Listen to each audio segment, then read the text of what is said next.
अथवा घर खरिद गर्न चाहने र घर सम्बन्धी ऋण र यसैको सेरोफेरोमा रही आज हामी नेपाली मूलका गणेश चन्द्र बानिया, जसलाई उहाँको पूर्ण नाम यो हो, र विभिन्न बैंक मार्फत अथवा वित्तीय संस्थामा अहिले कार्यरत हुनुहुन्छ र उहाँले नेपाली समुदायलाई कसरी सहयोग गरिरहनु भएको छ र यिनै सेरोफेरोमा आज हामी ऋण तपाईहरूले पाउनु भएको छैन, अप्ठ्यारो छन् भने यसै सेरोफेरोमा रही उहाँसँग हामी केही कुरा गर्न चाहन्छौँ। गणेशजी, यहाँलाई इन ब्लिजमा सबभन्दा सुरुमा हार्दिक स्वागत छ। गणेशजी नमस्कार। विजयजी नमस्कार। गणेशजी सन्चै हुनुहुन्छ? हजुर विजयजी, आरामै हुन्छ होइन? ऋण धेरै दिनुपर्छ है गणेशजी? अहिले चाहिँ इन्ट्रेस्ट रेट चाहिँ अलिकति लो भएको भएर यो नयाँ घर किन्ने र रिफाइनेन्स गर्ने पनि धेरै राम्रो समय, रिफाइनेन्सको लागि पनि अलिकति उपयुक्त समय भएको हुनाले हजुर लोनको फ्लो अलिकति बढी नै छ विजयजी अहिले। बढ्ने है? हजुर।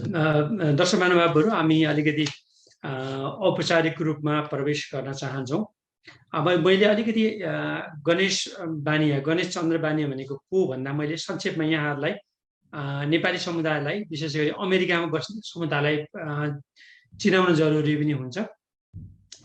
गणेश चन्द्र बानियाजीको उहाँको पुरा नाम चाहिँ नभए छोटकरीमा हामी गणेश बानिया मात्रै भन्छौँ। 2002मा लेखा परीक्षक भन्छ है नेपालमा चाहिँ, होइन? पास चार्टर एकाउन्टेन्सी 2002मा गर्नुभएको। त्यसपछि उहाँको अध्ययनको क्रम जारी रह्यो र MBA भनेको वाणिज्य प्रशासनमा स्नातकोत्तर पनि अमेरिकाबाट गर्नुभएको। त्यसपछि त्यति मात्रले उहाँलाई पुगेन, फेरि अस्ट्रेलियामा पनि CPA भनेको, होइन? CPA भनेको चाहिँ अमेरिकामा पनि CPA भन्छन् चाहिँ के भने जन लेखापाल भन्छ, होइन? प्रमाणित जन लेखापाल, सर्टिफाइड, होइन? पब्लिक हाम्रो एकाउन्टेन्ट भनेको चाहिँ प्रमाणित लेखा परीक्षक लेखापाल गरिन्छ। र उहाँले फेरि अमेरिका र युकेमा पनि DPLS FRS गर्नुभएको छ। CTP भनेको त्यो यसै सम्बन्धमा नै करसम्म यो भनौँ न वित्तीय संस्थामै काम लाग्ने चाहिँ CTP पनि गर्नुभएको रहेछ। र सबैभन्दा कुरो चाहिँ 20 वर्ष अगाडिदेखि चाहिँ यो क्षेत्रमा संलग्न हुनुहुन्छ र केही समय अगाडि मात्रै उहाँले चाहिँ वाशिङटन पोस्टमा चाहिँ, होइन, विश्वकै सबैभन्दा चर्चित मध्यमा पत्रिकामा पनि काम गर्नुभएको छ। यो सामान्य मैले जानकारी मात्रै गराएँ। गणेशजी, अब हामी सुरुवात के गरौँ भने अझ पनि, होइन, यो अहिले नि घर खरिद गर्ने र ब्याज दर कम भएको हुनाले यो सबैभन्दा राम्रो अवस्था हो त अहिले घर किन्नलाई? हजुर। अब यस्तो घर किन्नको लागि चाहिँ अब धेरै फ्याक्टरहरू हेर्नुपर्ने हुन्छ, होइन? अब मेन कुरा त आफ्नो अब हामी आफू रेडी छ कि छैन भन्ने मेन कुरा हो। अब घर चाहिएको छ कि छैन र कुन टाइममा घर किन्ने भन्ने चाहिँ अब भेरियस फ्याक्टरले डिटर्माइन गर्छ। त्यसमध्येको एउटा फ्याक्टर चाहिँ अमेरिकामा एउटा मेन फ्याक्टर चाहिँ इन्ट्रेस्ट रेट पनि हुन जान्छ। र अहिले चाहिँ अब इन्ट्रेस्ट रेटको हिसाबले चाहिँ हिस्टोरिकल्ली लो इन्ट्रेस्ट रेट भएको हुनाले अब अरू सबै आफ्नो प्लान अनुसार अरू कुराहरू भइरहेछ र अब घर किन्ने चाहिँ सोचमा प्लानिङ गरेको मान्छेहरूलाई लागि चाहिँ यो टाइम चाहिँ एप्रोप्रिएट नै हुन्छ। इन्ट्रेस्ट रेटको हिसाबले चाहिँ अति राम्रो टाइम हो विजय। हजुर, धन्यवाद गणेशजी। गणेशजी, त्यसो भए नि अब नि मानिलिउँ न तपाईँ, होइन, अब ऋण अधिकृत, होइन, सबै नेपालीहरूको लागि पनि राम्रो, होइन? ऋण नपाएर एउटा ब्याङ्कमा गयो त्यसले हुँदैन भन्छ, अर्को ब्याङ्कमा गयो हुँदैन भन्छ भनेपछि त तपाईँलाई त हामी समुदायको लागि त, होइन, घिउ हो नि त। घिउ भन्दाखेरि चाहिँ अब तपाईँसँग सम्पर्क गर्यो भने चाहिँ निक्लिने उसले दिन सक्ने अवस्था छ भने तपाईँले चाहिँ मिलाउने हुनु पनि भयो, होइन? अनि जस्तै मैले नि म नेपालबाट आएँ अथवा आए। अब मैले चाहिँ घर किन्ने मैले सोच बनाइरहेको छु भनेपछि चाहिँ नयाँ घर किन्नेहरूलाई मूल मन्त्रहरू चाहिँ सुन्छ नि, यो चाहिँ घर खरिद गर्दा भनेको रियल्टरहरूले पनि दिन्छन्, तर तपाईँ आफै नै ऋण अधिकृत भएको हैसियतले कस्तो तयारी गर्नुपर्छ यसो सेरोफेरोमा अब ऋण अधिकृत ज्यू यसमा अलिकति भनिदिनुहोस् त। त्यसपछि हामी अलिकति, किनभने अर्को कुराहरू पनि केही प्राविधिक कुराहरू पनि तपाईँसँग गर्छौँ। गणेशजी हजुर। हजुर, पहिलो कुरा त अब त्यस्तो अब एउटा ब्याङ्कले नहुने अनि अर्को ब्याङ्कले नहुने त्यसपछि म कहाँ आएर हुने भन्ने अब त्यो टोटल्ली त्यस्तो चाहिँ हुँदैन होइन। नर्मल्ली अब रिक्वायरमेन्ट पुगेपछि हाम्रो गाइडलाइन्सहरू चाहिँ युनिफर्म नै हुन्छ सबै। अब तपाईँ जानुभए पनि युनिफर्म हुन्छ, तर अब फाइदा चाहिँ के हुने भयो भन्दाखेरि अब कम्युनिकेसन वाइज अब इन्टरेक्सन वाइज चाहिँ अलिकति कम्युनिटीलाई अब सजिलो तरिकाले कम्युनिकेसन गर्न सकिने र एडभाइस चाहिँ अलिकति राम्रोसँग दिन सकिने। अब रिचेबलको हिसाबले चाहिँ अलिकति त्यसले चाहिँ हेल्प गर्छ डेफिनेटली। तर अब त्यस्तो यता एउटा ब्याङ्कमा नभएर अर्कोमा नभएर आउने त्यो भन्ने चाहिँ टोटली त्यस्तो चाहिँ त्यसरी चाहिँ नलिउँ होइन। तर डेफिनेटली मैले चाहिँ आफ्नो नलेजले भ्याएसम्म चाहिँ नेपाली कम्युनिटीलाई अब सबै हामी सबैलाई अब डिस्क्रिमिनेट त गर्ने कुरा भएन, सबैलाई नै सर्भिस प्रोभाइड गर्ने हो। त्यसमा चाहिँ अब यो कम्युनिकेसनको हिसाबले अरू कुराहरू इन्टरेक्सन गर्न अलिकति सहज वातावरण सिर्जना हुन्छ। अब घर किन्नलाई अब रेडी हुनको लागि के कुरामा ध्यान दिनुपर्छ भने चाहिँ अब अलिकति राम्रो क्वेसन गर्नुभयो तपाईँले होइन। मेन कुरा त मैले पहिले भने जस्तै अब मेन्टल्ली प्रिपेयर हुनु पऱ्यो। अब चाहिँ मलाई घर चाहिएको छ कि भन्ने हिसाबले मेन्टली प्रिपेयर हुनु पऱ्यो। त्यसपछि अब अर्को फ्याक्टर भनेको 2-3टा फ्याक्टर छ। एउटा फ्याक्टर चाहिँ इन्कमले चाहिँ अलिकति डिटरमाइन गर्छ कि तपाईँको कति एमाउन्टसम्मको लोन घर किन्न सक्नुहुन्छ, कति एमाउन्टसम्मको लोन पास हुन्छ भन्ने। त्यो क्यालकुलेसनको लागि चाहिँ डेट टु इन्कम रेसियो भन्छ। भनेको मतलब चाहिँ तपाईँको इन्कम कति छ र कतिसम्म घर किन्न पाइन्छ भनेर त्यो एउटा क्यालकुलेसन गर्नुपर्ने हुन्छ। त्यो हिसाबले तपाईँले अब आफ्नो इन्कमको लेभल एउटा चाहिँ मेन्टेन गर्नु पर्यो। किनभने लगभग तपाईँको 2 वर्षको चाहिँ इन्कमको हिस्ट्री हेरिन्छ। त्यही भएर एउटा स्टेबल इन्कम चाहिँ तपाईँको 2 वर्षको स्टेबल इन्कम देखाउनु पर्ने हुन्छ। एउटा त्यो भयो। अर्को चाहिँ अब डाउन पेमेन्टको कुरा हुन्छ। डाउन पेमेन्ट भनेको चाहिँ तपाईँले अब कतिको घर किन्ने र तपाईँले आफूले कति पैसा चाहिँ डाउन पेमेन्ट गर्ने, पैसा कति राख्ने सुरुमा भन्ने, त्यसलाई डाउन पेमेन्ट भनिन्छ होइन। डाउन पेमेन्ट कति गर्ने भन्ने चाहिँ त्यो चाहिँ डिटरमाइन गरेर त्यस अनुसारको पैसा चाहिँ तपाईँले सेभिङ गर्न थाल्नु पर्यो। अब त्यो पैसा चाहिँ तपाईँको ब्याङ्क आफ्नो ब्याङ्कमा जम्मा भएको पैसा 2 महिनाको ब्याङ्क स्टेटमेन्ट चाहिँ तपाईँले दिनुपर्ने हुन्छ होइन। त्यो भनेको चाहिँ तपाईँको ब्याङ्कमा पैसा 2 महिना पहिला आएर बसेको छ भने चाहिँ त्यसको चाहिँ त्यति धेरै एक्सप्लेनेसन दिनु परेन। तर 2 महिनाभन्दा पछि आएको पैसाहरू छ भने तपाईँको अब आफ्नै इन्कम जबबाट आएको पैसा भयो भने तपाईँको त्यो इजी भयो। अथवा तपाईँले साथीभाइहरूबाट गिफ्ट लिनु भएको छ अथवा अन्तबाट पैसा तपाईँको ब्याङ्क एकाउन्टमा देखिएको छ भने त्यो पैसा चाहिँ तपाईँले सोर्स गर्नुपर्ने हुन्छ। सोर्स गर्नु पऱ्यो भनेको तपाईँको त्यो पैसा कहाँबाट आएर कसरी आयो भने चाहिँ प्रुभ गर्नुपर्ने हुन्छ। त्यही भएर तपाईँको अब डाउन पेमेन्टलाई तपाईँले पैसा चाहिँ सङ्कलन गरेर राख्नु पऱ्यो होइन। अब 2 वर्षपछि अथवा 1.5 वर्षपछि तपाईँ घर किन्ने प्लानिङ छ भने एउटा त तपाईँले आफ्नो इन्कमलाई एउटा स्टेडी इन्कमको मेन्टेन गर्नु पऱ्यो। अर्को डाउन पेमेन्ट कति गर्ने त्यसको लागि तपाईँले मेन्टली प्रिपेयर भएर त्यो चाहिँ तपाईँको ब्याङ्क एकाउन्टमा अथवा इन्भेस्टमेन्टमा जहाँ भयो भने त्यो चाहिँ तपाईँले देखाउन सक्ने लिगल सोर्सको पैसा चाहिँ हुनु पर्यो। हजुर। अर्को चाहिँ तपाईँको अब अरू हेर्ने भनेको त जुन इन्कमको कुरा गरेँ मैले, अब त्यो अलिकति डिटेलमा कुरा गर्दा चाहिँ अब कति इन्कम भयो भने कति घर किन्ने भन्ने त्यो कुरा हुन्छ होइन। अब तपाईँको त्यो एउटा चाहिँ अब आफूलाई कति कम्फर्टेबल हुन्छ भन्ने कुरा पनि हो। फर इक्जाम्पल अब तपाईँको मन्थली इन्कम 5,000 छ भने, मन्थली इन्कम 5,000 छ भने अब तपाईँले अब घरको लागि कति चाहिँ तिर्न सकिन्छ, आफू कसरी कम्फर्टेबल हुन्छ भन्ने आफूले डिटरमाइन गर्नु पर्यो। अब तपाईँको अब अहिलेको इन्ट्रेस्ट रेटमा लगभग 1 लाख लोन बराबर तपाईँको $400 जति, $400 जति चाहिँ तपाईँको प्रिन्सिपल इन्ट्रेस्ट आउँछ होइन। अब तपाईँले 5 लाखको घर किन्ने सोच्नु भएको छ भने 5 लाखको घर किनेर अब तपाईँले डाउन पेमेन्ट कति गर्नुहुन्छ, 20% डाउन पेमेन्ट गर्नुभयो भने तपाईँको 1 लाख रुपियाँ तपाईँले डाउन पेमेन्ट गर्नुभयो र 4 लाख रुपियाँ तपाईँको लोन भयो। अब 4 लाख लोन भयो भने तपाईँको मन्थली इन्स्टलमेन्ट कति आउँछ त भनेर हेर्दाखेरि तपाईँको रफली हिसाब गर्दा अब त्यो तपाईँको इन्ट्रेस्ट रेट त अब डिपेन्ड गर्छ क्रेडिट स्कोर अथवा अरू अरू फ्याक्टरले डिटर्माइन गर्छ होइन। रफली हिसाब गर्दा तपाईँको लगभग 1,400,000 पऱ्यो भने तपाईँको 4 चौको 16 भनेपछि $1,600 1600 चाहिँ तपाईँको प्रिन्सिपल इन्ट्रेस्ट पऱ्यो। त्यसमा तपाईँले ट्याक्स जोड्नु पऱ्यो, प्रपर्टी ट्याक्स लगभग 400-500 जति हुन्छ त्यो प्रपर्टीको ठाउँ अनुसार फरक पर्छ त रफली। भनेपछि तपाईँको लगभग $2,000 पऱ्यो। त्यसमा तपाईँको एसओए फी जोड्नु पऱ्यो, $100 जति हुन्छ भने 2100 भयो। त्यसपछि होम ओनर इन्सुरेन्स जोड्नु पऱ्यो तपाईँको भनेपछि लगभग 2200 जति तपाईँको लाइबिलिटी देखियो। तपाईँले 20% डाउन गर्नुभयो भने।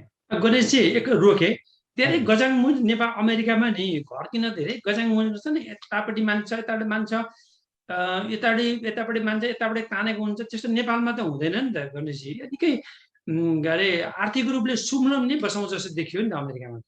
अमेरिकामा यस्तो छ, अब अमेरिकामा चाहिँ मेनली जुन रुल रेगुलेसन छ नि त्यो रुल रेगुलेसन र त्यो रुल रेगुलेसन जे भनेको छ त्यो अनुसारको तपाईँको डकुमेन्टेसन हुनु पर्यो। अब जस्तै तपाईँको अब इन्कमको पनि तपाईँले कति कसरी इन्कम देखाउने, इम्प्लोइमेन्टको इन्कमको कसरी कन्सिडर गर्छ होइन, अनि स्यालेरी फिक्स स्यालेरीको इन्कम कसरी क्यालकुलेट हुन्छ, भेरिएबलको कसरी क्यालकुलेट हुन्छ, तपाईँको बिजनेस इन्कम कसरी क्यालकुलेट हुन्छ, त्यो सबै गाइडलाइन्स छ, यहाँ क्लियर गाइडलाइन छ। अनि त्यो गाइडलाइन्स अनुसार तपाईँको डकुमेन्टेसन भयो भने एकदमै सजिलो पास हुन्छ यहाँ लोन। अब त्यो गाइडलाइन्स अनुसार भएन भने चाहिँ तपाईँले अब एक्सप्लेनेसन दिनु पऱ्यो कि अब सबै कुरा तपाईँको क्लियर छ भने तपाईँको क्लियरली पास हुन्छ लोन सजिलै। अब तपाईँको अरू त्यति क्लियर छैन भने तपाईँको त्यसमा चाहिँ तपाईँले अनि एक्सप्लेनेसनहरू दिनुपर्ने हुन्छ कि भन्नु। तपाईँले अब एक्सप्लेनेसन भनेको चाहिँ यो कारणले चाहिँ अब प्रत्येक क्वेसन उसले अन्डरराइटरले क्वेसन गर्छ तपाईँलाई। अब तपाईँको फर इक्जाम्पल तपाईँको ब्याङ्कमा चाहिँ $5,000 आएको देखियो, त्यो तपाईँको जबबाट छैन होइन, जबबाट आएको छैन भने चाहिँ $5,000 चाहिँ कसरी आयो भनेर तपाईँको अन्डरराइटरले क्वेसन गर्छ। त्यसलाई चाहिँ तपाईँले एक्सप्लेन गर्न सक्नुभयो, त्यो चाहिँ लिगल मनी हो, मैले त्यो सोर्स गर्न सक्छु भने त्यो एक्सप्लेनेसन दिनु पऱ्यो। त्यो एक्सप्लेनेसन दिनु सक्नुभयो भने हजुर गाह्रो चाहिँ हुँदैन। त्यही भएर यो पहिले प्लानिङ गर्नुपर्छ भनेको कारण पनि त्यही हो। हजुर भनेपछि जस्तै अब तपाईँ अमेरिका आउनुभन्दा नेपालबाट होइन, तपाईँ झापामा हुनुहुन्छ भने अमेरिका आउँदाखेरि मैले के गर्नु पर्यो भनेपछि हवाईजहाज नेपालमा काठमाडौँ जानु पर्यो, हवाईजहाजको होइन प्रवेश पत्र भनेको टिकट किन्नु पर्यो, त्यसपछि जानु पर्यो, लुगा फाटा किन्नु पर्यो। त्यस्तै अलिकति योजना रूपमा चाहिँ घर किन्दाखेरि चाहिँ त्यो गर्नुपर्छ भन्ने मान्यता हो होइन। जस्तै नि अब अस्ति पनि मैले योभन्दा तपाईँलाई फेब्रुअरी महिनामा पनि हामीले कार्यक्रम गरेका थियौँ गणेशजी। जस्तै नि अब अमेरिकामा घर किन्दाखेरि होइन, नेपाल जस्तो होइन आफै साउमा गयो, पसलमा गयो, छड किन्यो, इँटा किन्यो, मुला त्यसरी गर्ने चलन छैन होइन। घर बनाउँछ संस्थाहरूले बनाइदिन्छ।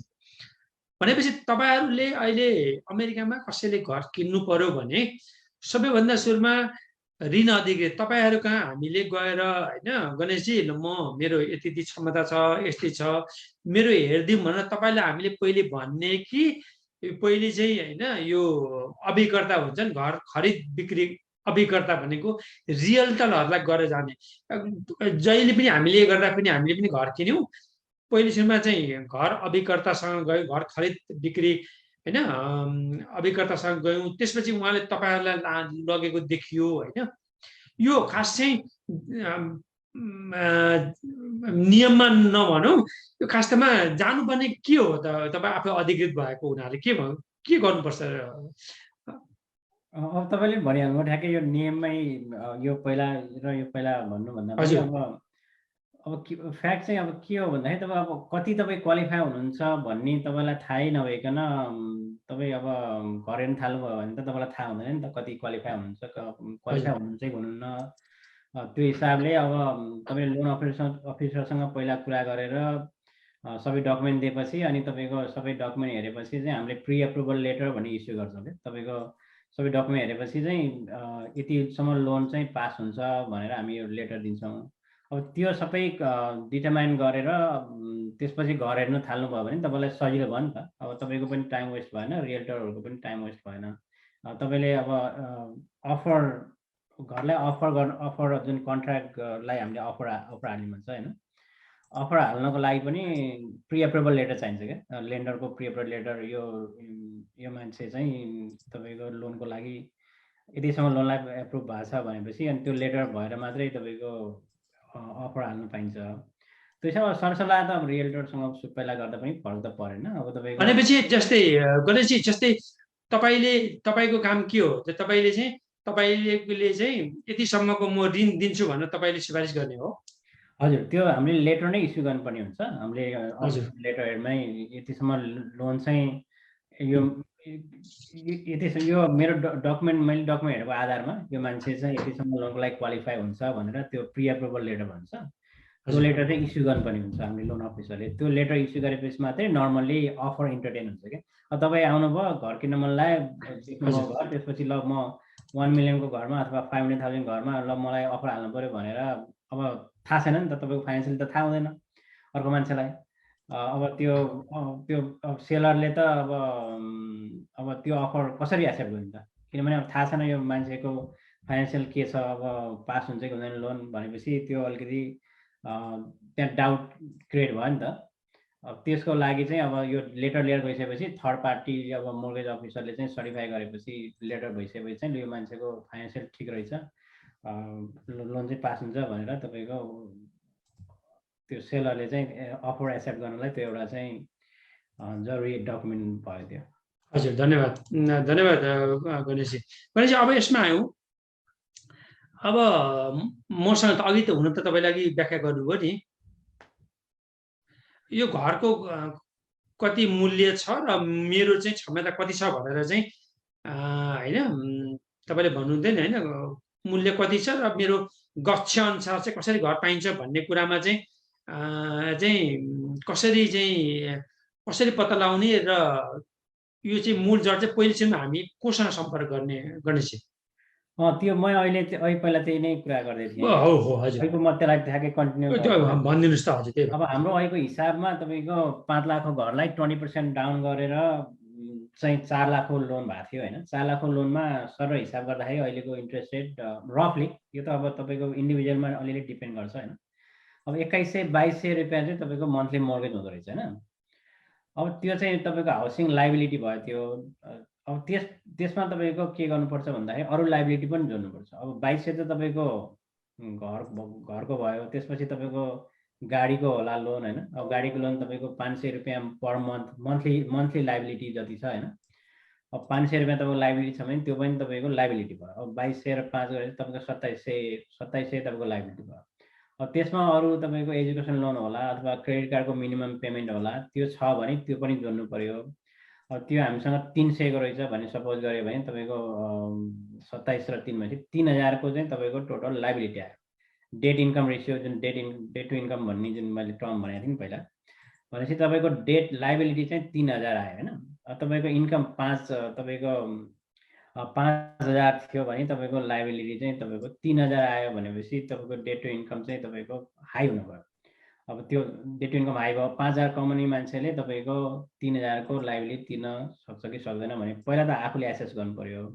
त्यो तपाईँको अरू खर्च पनि हुन्छ नि। अब भनेपछि त्यो तपाईँको त्यो चाहिँ तपाईँको अब त्यो डेट टु इन्कम रेसियो चाहिँ अब त्यहाँ हाई भयो। त्यो डेट टु इन्कम चाहिँ लगभग अब डिफ्रेन्ट लोन प्रडक्ट अनुसार तपाईँको अलिकति फरक चाहिँ पर्छ होइन। तर डेट टु इन्कम चाहिँ लगभग 40% जतिमा राख्यो भने तपाईँको कम्फर्टेबल हुन्छ होइन। त्यो भनेको तपाईँको 5000 रुपियाँ इन्कम छ भने तपाईँको 40% राख्दाखेरि तपाईँको $2000 चाहिँ कम्फर्टेबल्ली तपाईँको त्यो मान्छेले चाहिँ $2000 लाइबिलिटी भयो भने कम्फर्टेबल हुन्छ। अब तर तपाईँको यो केसमा त हाम्रो चाहिँ धेरै हुनुभयो, तपाईँको लगभग 60% भयो होइन। डेट टु इन्कम चाहिँ 60 भयो भनेपछि 60 भएपछि यो चाहिँ तपाईँको क्वालिफाई हुँदैन लोन, यो चाहिँ टु हाई भयो भनेपछि अब 5000 इन्कम हुनेको तपाईँको लगभग $2000 वरिपरिको घर हेर्दा चाहिँ कम्फर्टेबल हुन्छ होइन। अब प्रत्येक इन्डिभिजुअल केसमा फरक पर्छ एक्ज्याक्ट रेसियो चाहिँ, तर एकदम जेनरली भन्नुपर्दा अब 5000 इन्कमको तपाईँको 40% हामीले हिसाब गऱ्यो भने $2000 टोटल लाइबिलिटीसम्मको चाहिँ लोन चाहिँ तपाईँको कम्फर्टेबल हुने भयो। हजुर। अब 2000 लोनको लागि अब ब्याक क्यालकुलेट गर्दाखेरि $2000 पर मन्थ तिर्नको लागि ब्याक क्यालकुलेट गर्दाखेरि अहिले त्यो मान्छेको हामीसँग अहिले 500 त तपाईँको गाडीमा गएको थियो होइन, 2000बाट 500 घटाउँदा तपाईँको 1500 मात्रै भयो। अब एजुकेसन लोन हामीले 300 भनेको थियौँ एजुकेसन क्रेडिट कार्ड गरेर, भनेपछि 1500 मा 300 घटा 1200, भनेपछि $1200 मात्रै हाउसिङ एक्सपेन्सेसलाई त्यो मान्छेको लोन पास हुने भयो। अब 1200 भनेपछि तपाईँको अब 1 लाखको 400 भन्ने हिसाब भयो भने तपाईँको 4 त्यहाँ 12 भनेपछि 3 लाखको लोन पनि पास नहुने भयो, किनभने त्यो 3 लाख प्रिन्सिपल इन्ट्रेस्ट तपाईँको 1200 भयो, त्यसमा ट्याक्स जोड्नै बाँकी छ। भनेपछि यो हाम्रो यो हिसाबमा चाहिँ लगभग त्यो मान्छेको लोन चाहिँ 2 लाख लोन पास हुन्छ कि भने हेरौँ भने 2 लाखको हिसाब गरियो भने 2 लाखको प्रिन्सिपल इन्ट्रेस्ट तपाईँको 800 भयो होइन। त्यसमा तपाईँको अब हामीले प्रपर्टी ट्याक्स जोडौँ, प्रपर्टी ट्याक्स 300 जति होला त्यो प्रपर्टीको, भनेपछि 8 3 11 भयो, एचओए 100 भयो, 1200 भयो, इन्सुरेन्स होम ओनर इन्सुरेन्स पनि हुन्छ तपाईँको 1250 भयो। भनेपछि 1250 चाहिँ तपाईँको लाइबिलिटी रहेछ। हामीलाई एभाइलेबल कति थियो? 1500 थियो होइन है। हजुर। 3 लाख भन्दा अलिकति 2 लाख भन्दा अलिकति माथि लगभग 2,25,000 2,50,000 सम्मको लोन चाहिँ पास हुने देखियो यो हाम्रो अहिलेको क्याल्कुलेसनमा। हजुर गणेशजी, त्यसो भए नि जस्तै मैले घर किन्ने योजना बनाइरहेको छु र मलाई अलिकति गाडी पनि होइन 4 चक्के होइन 4 चक्के पनि किन्न मन भयो भनेपछि त्यस्तो बेलामा के गर्ने? त्यो गर्दाखेरि चाहिँ तपाईहरुले के सिफारिस गर्नुहुन्छ? 4 चक्केलाई अलिकति स्थगन गरेर दुखम सुखम र बरु 2 पाङ्ग्रे नै चलाएर अथवा कुनै उपाय गरेर गर्दा हुने हो कि त्यसमा के गर्नुपर्छ? तपाईले के सुझाव दिनुहुन्छ? यो 4 चक्के किन्दा पनि अलिकति त्यसले धक्का लिने, यो ऋण यता पनि हुने हुनाले अलिकति अप्ठ्यारो हुन्छ, के हुन्छ गणेशजी? त्यो चाहिँ तपाईँको एकदम डिरेक्टली इम्प्याक्ट गर्छ त्यसले होइन। अहिले हाम्रो क्याल्कुलेसनमै तपाईँको अहिले हामीले भन्यो कि 1 लाख बराबरको 400 रुपियाँ 1 लाख लोन भनेको 400 प्रिन्सिपल इन्ट्रेस्ट हो हाम्रो मोर्गेजमा। अब हाम्रो गाडीहरू किन्दाखेरि लगभग 30-35 गाडी किन्यो भने 500 जति इन्स्टलमेन्ट हुन्छ हाम्रो होइन। भनेपछि तपाईँ एउटा गाडी किन्नु भयो भने तपाईँको क्षमता चाहिँ 1 लाखले घट्ने रहेछ। अब तपाईँले एउटा गाडी किन्नुभयो भने तपाईँको लोन चाहिँ अब 4 लाख लोन पास हुन्थ्यो भने तपाईँको 3 लाख मात्रै हुन्छ, 5 लाख पास हुन्थ्यो भने 4 लाख मात्रै हुन्छ। त्यो हुनाले तपाईँको अब इन्कम लेभल मोडरेट छ भने तपाईँको गाडी किन्न चाहिँ तपाईँको पोस्टपोन गरेकै बेटर हुन्छ। किनभने भनेपछि बरु होइन पैदल यात्री नै होइन, बरु स्वास्थ्यको लागि पनि राम्रो होइन त के अरे गणेशजी? स्वास्थ्य पनि राम्रो हुने, बरु हिँडेको अब किनभने नेपालमा त तपाईँको माथि के अरे जोरपाटीबाट के अरे हापको अन्त अहिले गाडी छ, जोरपाटीबाट तपाईँको रत्नपारा पनि आएको हो, बुढानीकण्ठबाट तल रत्नपारा पनि हिँडेर पनि आउँथे मान्छे। भने स्वास्थ्य हुन्थ्यो भनेपछि बरु स्वास्थ्य पनि राम्रै हुने होला, त्यो नीति गर्दा राम्रो हुन्छ भन्ने तपाईँको। अर्को के गर्न सकिन्छ भन्दाखेरि तपाईँको अब हस्बेन्ड र वाइफ हुनुहुन्छ भने अब एउटाको मात्र नामबाट मात्रै लोन लिने अथवा प्लान छ भने तपाईँको अर्को गाडीहरू चाहिँ अर्को नामबाट लिन सकिन्छ होइन। हजुर, त्यो पनि प्लान गर्न सकिन्छ। हजुर गणेशजी, अब त्यसो भयो भने यो हाम्रो अमेरिकामा नि ऋणका पनि या प्याचेलिन पनि पिएचेलिन के काकाकै भन्छन् कि यो हामीले त घर किनेको लागि थाहा हुन्छ होइन, तर पनि जस्तै नयाँ मान्छे आउनेहरूलाई घर खरिद गर्न इच्छुकहरूलाई, चाहना गर्नेहरूलाई यो घरको ऋणहरू चाहिँ कस्तो किसिमको होइन उत्पादनहरू चाहिँ तपाईहरुले सिफारिस गर्नुहुन्छ? कति किसिमको चाहिँ ऋणहरू होइन, लिन प्रोडक्ट भन्छ नि त्यस्तोलाई अहिले वर्तमान अवस्थामा पाइन्छ घर किन्नेलाई, खरिद गर्नेलाई? अब लोन अलिकति धेरै नै प्रकारको लोनहरू हुन्छन् होइन, तर बेसिकली अब धेरै नर्मली होइन। यस्तो छ गणेशजी, यस्तो गरे मैले ठुलो व्यवसायहरूको कुरा गरिनँ, एउटा होइन के अरे एउटा छत होइन, छतको लागि भने चाहिँ हामी नेपालीले सार्वजनिक आवश्यक वस्तुको रूपमा चाहिँ मैले बुझेँ क्वेसन। अब यसमा चाहिँ नर्मली 3टा लोन चाहिँ नर्मली मेन क्याटेगोरी गर्दाखेरि 3टा लोन हुन्छ होइन। अब एउटा चाहिँ कन्भेन्सनल लोन भनिन्छ, त्यो चाहिँ नर्मल्ली धेरै चल्ने लोन चाहिँ कन्भेन्सनल लोन हो होइन, त्यो चाहिँ अब धेरै नर्मली चल्ने त्यो भयो। अर्को चाहिँ तपाईँको भिए लोन भनेको चाहिँ भेटरनहरू, अब तपाईँको आर्मीमा भएको मान्छे जुन भेटरनहरू हुनुहुन्छ उहाँहरूको लागि चाहिँ छुट्टै लोन हुन्छ। त्यो चाहिँ अब जो चाहिँ मिलिट्रीमा हुनुहुन्छ त्यो उहाँहरूको लागि चाहिँ त्यो भिए लोन भन्ने चाहिँ अलिकति फ्लेक्सिबल हुन्छ, त्यो राम्रो पनि हुन्छ उहाँहरूको लागि होइन। अब अर्को चाहिँ एफएचए लोन हुन्छ। एफएचए लोनमा चाहिँ त्यो चाहिँ गभर्मेन्ट ब्याक लोन हो। त्यो चाहिँ अब कहिलेकाहीँ चाहिँ तपाईँको क्रेडिट स्कोरहरू अलिकति नराम्रो भएको मान्छेहरूले चाहिँ एफएचए लोनतिर जाँदा राम्रो हुन्छ। किनभने तपाईँको कन्भेन्सनल लोनमा चाहिँ अलिकति रिक्वायरमेन्टहरू अलिकति टाइट हुन्छ कम्पेरेटिभली। त्यो भएर अब तपाईँको क्रेडिट स्कोरहरू अलिक भर्खरै आउनु भएको छ, क्रेडिट राम्रो भइसकेको छैन भने अब कन्भेन्सनलमा क्वालिफाई हुनु भएन भने चाहिँ एफएचएतिर जाँदा हुन्छ। तर नर्मल्ली चाहिँ कन्भेन्सनल लोन 30 इयर्सको चाहिँ नर्मल्ली त्यो लोन चाहिँ अलिकति बढी एक्टिभ हुन्छ। अब अर्को चाहिँ तपाईँको कन्भेन्सनल लोनमै अथवा उसमै तपाईँको अर्को क्याटेगोरी लोनमा पनि अब 30 वर्षको विभिन्न वर्षको लोन हुन्छ क्या तपाईँको। अब 30 वर्ष तपाईँको मेनली चलेको 30 वर्ष, 20 वर्ष, 15 वर्षको हो। तर इन बिट्विन पनि आएको छ। अहिले प्रडक्ट तपाईँको जति वर्षको लिन पनि पाउनुहुन्छ कि। अब 30 वर्षको लिने कि तपाईँको 27, 28, तपाईँको 25, 20 त्यस्तो धेरै छन्। तर अब मेनली चाहिँ 30 वर्ष, 15 वर्ष र 20 वर्षको हो होइन। अब त्यो सर र हेर्दाखेरि चाहिँ तपाईँको सबैले 30 वर्षको लोन लिएको देखिन्छ धेरै जसो धेरै चाहिँ कस्टमर अधिकांश चाहिँ 30 वर्षकै ऋण लिएको हुन्छ होइन, लिएको हुन्छ। तर अब 25 वर्ष, 20 वर्ष, 15 वर्षको पनि एक्सप्लोर गर्नुपर्छ कि। एक्सप्लोर गर्नुको अर्थ के भन्दाखेरि तपाईँको इन्डिभिजुअल सिनारीमा डिपेन्ड गर्छ। तपाईँको अब तपाईँले अब 15 वर्षमै, किनभने त्यसको इन्ट्रेस्ट रेट डिफ्रेन्ट हुन्छ कि। अब अहिलेको कन्टेक्समा हेरियो भने तपाईँको 30 वर्षको इन्ट्रेस्ट रेट रफली फर इक्जाम्पल तपाईँको 2.75 छ भने अब 20 वर्षको चाहिँ तपाईँको 2.5 हुन्छ तपाईँको त्यो रेन्जमा हुन्छ। र 15 वर्षको चाहिँ अहिले 2% जति हुन्छ भनौँ न। त्यो छ भने अब तपाईँले अब धेरै फ्याक्टरले डिटर्माइन गर्छ कुनमा जाने भनेर होइन। तपाईँको इन्कम राम्रै छ, तपाईँले 15 वर्ष तिर्न सक्नुहुन्छ र तपाईँकोसँग भएको फन्ड जुन पैसा छ नि, अब यहाँ तपाईँले 15 वर्ष गर्नुभयो भने 2% ब्याज भयो होइन। तर अब त्यो पैसा चाहिँ होइन म यता भन्दा त बरु यताको 30 वर्ष लिन्छु, तर त्यो पैसा चाहिँ मैले अरू कुनै प्रोडक्टिभ काममा लगाउन सक्छु र यो 2.75 र 2% को ग्याप भयो नि त। अब त्यो सेभिङ चाहिँ तपाईँको 0.75% सेभिङ भयो। तर होइन योभन्दा बरु यो पैसा चाहिँ 30 वर्षको लिन्छु, 2.75 तिर्छु, तर म यो पैसा चाहिँ अन्त चाहिँ लगेर अन्त इन्भेस्ट गर्छु भन्ने हिसाब भयो भने 30 वर्ष लिए भयो। तर होइन अब म तिर्न पनि सक्छु, मेरो इन्कम ठिकै छ, मेरो पैसा अन्त इन्भेस्ट गर्ने पनि मेरो खासै त्यस्तो इच्छा छैन भने चाहिँ तपाईँको 20 वर्ष अथवा 15 वर्षको गर्दाखेरि चाहिँ राम्रो हुन्छ। गणेशजी हजुर, गणेशजी धन्यवाद। इन्ट्रेस्ट पोर्सन चाहिँ बढी पर्छ क्या 30 वर्षको तपाईँले तिर्दाखेरि। पहिला 3-4 वर्ष त इन्ट्रेस्ट एकदमै हेभी नै हुन्छ। अनि तपाईँको तर 15 वर्ष 20 वर्षको भयो भने चाहिँ इन्ट्रेस्ट र प्रिन्सिपल तपाईँको अलिकति ब्यालेन्स भएर तिरिन्छ क्या। हजुर हजुर धन्यवाद गणेशजी। गणेशजी यो छ नि जस्तै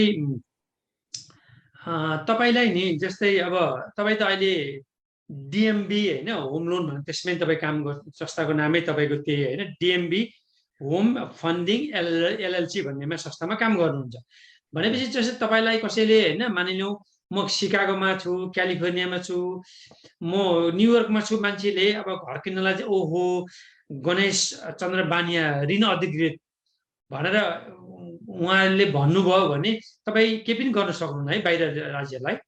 यस्तो हुन्छ, हाम्रो चाहिँ प्रत्येक स्टेटको लाइसेन्स लिनुपर्ने हुन्छ। हजुर हजुर, त्यो काम गर्नको लागि। अब त्यो हाम्रो संस्थाको पनि लाइसेन्स हुनुपर्छ, मेरो पर्सनल पनि लाइसेन्स हुनुपर्छ होइन। हजुर हजुर, हामीले चाहिँ तपाईँको अहिले हामीले बढाउँदैछौँ, 8-10 स्टेटमा हाम्रो लाइसेन्स भइसकेको छ होइन। अब अहिले चाहिँ हाम्रो संस्थाले चाहिँ अहिले DC, Virginia, Maryland, Texas, north Carolina तपाईँको एक्सपान्ड गर्दैछौँ क्या हामीले। हजुर, त्यो स्टेटमा जुनमा लाइसेन्स छ त्यो स्टेटहरूमा चाहिँ हामी गर्न मिल्छ, अरू स्टेटमा चाहिँ हामीले गर्न मिल्दैन। हजुर गणेशजी, यहाँ हाम्रो प्रज्वल दङ्गालजीले एउटा जिज्ञासा राख्नुभयो, जति वर्ष ऋण लिए पनि बिचमा घर बेच्छु भन्ने हो भने के थाहा हुनुपर्छ भनेर, के थाहा हुनुपर्छ भन्ने? यस्तो अब पहिले किन्दाखेरि नै तपाईँको लगभग टेन्टेटिभ आइडिया छ भने तपाईँको फर इक्जाम्पल अब मैले यो घरमा चाहिँ 5 वर्ष अथवा भनौँ टाउन होम किनियो फर्स्टमा भने अब 5 वर्ष मात्रै बस्ने प्लान छ भने 30 वर्षको लोनमा इन्ट्रेस्ट बढी तिरेर किन लिने, त्योभन्दा तपाईँको लिने, तर तिर्न सक्नु त पऱ्यो, फेरि डे टु इन्कम त हेर्नु पऱ्यो। सकिन्छ भने तपाईँको कम वर्षको लियो भने इन्ट्रेस्ट कम पर्ने भयो नि त। अनि त्यो टाइममा तपाईँको कम टाइमको लिँदाखेरि फाइदा हुन जान्छ होइन, इन्ट्रेस्ट वाइज। तर अब पहिला थाहा भएन र अब पछि बिचमा गएर बेच्ने इच्छा भयो भने त अब त्यसमा खासै केही गर्न सकिएन। तर पहिले प्लान चाहिँ गर्न सकिन्छ। अब पहिले घर किन्ने बेलामा नै अब यो 4 वर्ष 5 वर्ष मात्रै बस्छु अब र मन्थली चाहिँ तिर्न सकिन्छ भने कम वर्षको अथवा आम लोन पनि भन्ने हुन्छ। आम भनेको चाहिँ एडजस्टेबल रेटको मोर्गेज पनि पाइन्छ क्या। त्यो भएर चाहिँ अब 5 वर्षसम्म चाहिँ रेट फिक्स हुन्छ। अहिले हामीले अरू कुरा गरेको अरू प्रडक्ट चाहिँ तपाईँको लाइफ अफ लोन एउटै इन्ट्रेस्ट रेट हुन्छ र तपाईँले एउटै तिर्नुहुन्छ होइन। आममा चाहिँ सर्टेन टाइमसम्म फिक्स हुन्छ। अब सपोज आम तपाईँको 5 वर्षको 5 को आम लिनुभयो भने 5 वर्ष फिक्स भयो, त्यसपछि चाहिँ रेट चेन्ज हुन जान्छ कि। तपाईँको प्लानै 5 वर्ष बस्ने छ र आममा तपाईँलाई फाइदा हुन्छ भने कम इन्ट्रेस्ट रेट पाइन्छ भने अब आममा जान पनि सकियो। अब त्यही कुराहरू चाहिँ अब घर किन्ने बेलामै नै अलिकति आफ्नो सिनारीहरू चाहिँ लोन अफिसरलाई भन्नुभयो भने लोन अफिसरले चाहिँ तपाईँको डिफ्रेन्ट प्रडक्टहरू चाहिँ सजेस्ट गर्न सक्छ होइन। त्यसको के फाइदा हुन्छ भनेको त्यो। हजुर गणेशजी, यो ऋण अधिकृतहरू नि नेपालीहरू त भारतीयहरू छन् होइन, अरू देशका छन्। नेपाली ऋण अधिकारीहरू, ऋण दिनेहरू त अलिकति कमै देखिन्छ नि त होइन। यो डिसी महानगर क्षेत्रमा नि कमै देखियो होइन। यो अमेरिकाभरिमा के छ तपाईँ अब आफै नै एउटा होइन सिपिए पनि होइन, अब प्रमाणित लेखा होइन, प्रमाणित जन लेखापाल पनि हो तपाईँ होइन। नेपालमा भारतबाट पनि सिपिए गरे भनौँ न, चार्टर एकाउन्टै पढ्नु भएको मान्छे, अस्ट्रेलियाबाट पनि पढ्नुभयो। यो के छ जस्तै के हुन्छ त्यो अलिकति मैले त्यो जिज्ञासा राखेँ मैले। यो चाहिँ ठ्याक्कै डाटा मलाई अलिकति थाहा भएन विजयजी। अब हजुर त्यति धेरै चाहिँ हुनुहुन्छ जस्तो मलाई लाग्दैन चाहिँ। नेपालीहरू चाहिँ नेपाली मूलका मान्छेहरू चाहिँ यो ऋण दिने, ऋण अधिकृत ऋण विभागमा बसेर ऋण दिने चाहिँ कम मात्रामा हुन्छन् भन्नुभयो होइन त? त्यस्तै लाग्छ। तर अब ठ्याक्कै डेटा त मसँग त्यति भयो छैन। त्यो पनि तपाईँको साथीभाइले होइन यो पनि रहेछ भन्ने कुरो थाहा छ। हामीले पनि देखेको चाहिँ यो क्षेत्रमा चाहिँ तपाईँ मात्रै एउटा जस्तो देख्यौँ होइन। जोसुवा पुनले एउटा सोध्नुभयो, नमस्कार सर, यो फेसबुक न्युजमा होम अनरहरूलाई गभर्मेन्टले लोन माफी गर्दैछ भन्छन्, के यो सत्य हो? यदि हो भने हामीले कसरी लाभ उठाउने थ्याङ्क्स भनेर सोध्नुभयो। यस्तो कहीँ हुन्छ होइन? यो तपाईँको अब त्यो आइसकेको जस्तो मलाई लाग्दैन होइन। तर अब त्यो कुराहरू चाहिँ त्यही न्युजहरूको माध्यमबाट कुराहरू चाहिँ भइरहेको जस्तो मलाई पनि त्यो न्युजहरूमा चाहिँ सुने। तर पास भएर आएको चाहिँ मलाई जानकारी छैन होइन। धन्यवाद हजुर, जानकारी छ। धेरै धेरै धन्यवाद विजयजी, गणेशजी भनेर प्रज्वलले सोध्नुभयो। गणेशजी, अब हामी फेरि यो प्रश्न जिज्ञासामै आउँछौँ। अब नि जस्तै अघि तपाईँले नि भन्नुभयो नि, त्यो मेरो यति आम्दानी छ भने, मेरो कमाइले यति छ भने म मासिक रूपमा चाहिँ यति किस्ताबन्दी तिर्छु भनेर चाहिँ कसरी आफूले गर्ने भनेपछि तपाईँहरूसँग नै गएर हामी सरसल्लाह गर्ने कि ल मेरो यस्तो छ, यसरी तपाईँहरूले यो देखाइदिनुहुन्छ, तपाईँको यति खर्च यति गर्छस् भनेर त्यो गर्ने कि अब त्यसलाई हामीले सुरुमै म यतिसम्म तिर्न सक्छु भनेर कसरी गर्ने चाहिँ, के गुना भाग गर्ने, के योजना बनाउने? अनि त्यसको लागि त अब लोन अफिसरसँग भेटेर सबै कुराहरू तपाईँको क्लियर गरेपछि अनि त्यो सँगै बसेर इन्ट्रेक्सन गर्दाखेरि एउटा अब लिगल्ली तपाईँको कति पर्सेन्टसम्म आउँछ भन्ने एउटा क्वेसन भयो होइन। त्यो चाहिँ अब हामीले कुन प्रडक्टमा जाने त्यो अनुसार हामीले तपाईँको सजेस्ट गर्न सक्ने भयौँ। तर एक्चुअल कति पर्छ भन्ने कुरा त कस्टमरहरूलाई थाहा नहुन सक्छ होइन, के इन्क्लुड हुन्छ भनेर। त्यो चाहिँ सबै हामी क्यालकुलेट गरेर त्यो चाहिँ देखाउन सकिन्छ होइन। त्यो डिस्कस गरिन्छ। त्यसपछि अब अहिले इक्जाम्पलमा 5,000 रुपियाँ इन्कम छ भने अब कतिसम्म जाने भन्ने त कतिसम्म चाहिँ तपाईँलाई कम्फोर्टेबल हुन्छ, अब इन्डिभिजुअलमा डिपेन्ड हुने भयो होइन। तपाईँको अब्लिगेसनहरू, अब तपाईँको लाइफस्टाइल, तपाईँलाई के चाहिँ इम्पोर्टेन्ट छ होइन। अब धेरै घरको बढी तिरेर चाँडै घर चाहिँ तिरेर बस्नु भन्ने इम्पोर्टेन्ट छ कि अथवा तपाईँको भ्याकेसन जान इम्पोर्टेन्ट छ कि होइन। तपाईँको अब अरू सोसियल अब्लिगेसनहरू, तपाईँको अब पारिवारिक दायित्वहरू, विभिन्न कुराहरू हुन्छ नि त। त्योबाट लिगल्ली चाहिँ यतिसम्म जान पाइन्छ भन्ने चाहिँ हामीले तपाईँहरूलाई त्यो क्यालकुलेसन गरेर देखाउँछौँ। त्यसपछि अनि पर्सनली तपाईँहरूलाई कति कम्फोर्टेबल हुन्छ भने त्यो अनुसार चाहिँ अब कति लोन लिने भने चाहिँ त्यो अनुसार डिसाइड गर्न सकिन्छ। हजुर, धन्यवाद। गणेशजी, अर्को पनि एउटा जिज्ञासा राखेँ। जस्तै नि अब जागिरको कुरा गर्छ, हामी नेपालमा जागिर भन्छौँ, यहाँ चाहिँ नेपालमा चाहिँ कार्यालय भनेको नेपालमा चाहिँ कार्यालयमा कहाँ गएको भन्दा कार्यालय भनेको अथवा अङ्ग्रेजीमा चाहिँ अफिस भन्छन् होइन, यहाँ चाहिँ काममा भन्छन् होइन। कसैले सोध्यो भने म कार्यालय भन्दैनन्, म काममा गयो भन्ने हुन्छन् होइन, त्यो जागिरको कुरामा होइन। अब मैले जागिर परिवर्तन गरेँ भने यो ऋणकोमा के हुन्छ, जस्तै यद्यपि मैले भाडामा खाइरहेको छु होइन, तलब छ भने अलिकति 5-10 हजारको तलमाथि भयो अथवा अलिकति तलमाथि भयो भने यसले कतिको प्रभाव पर्छ यो ऋणको प्रक्रियामा गणेशजी?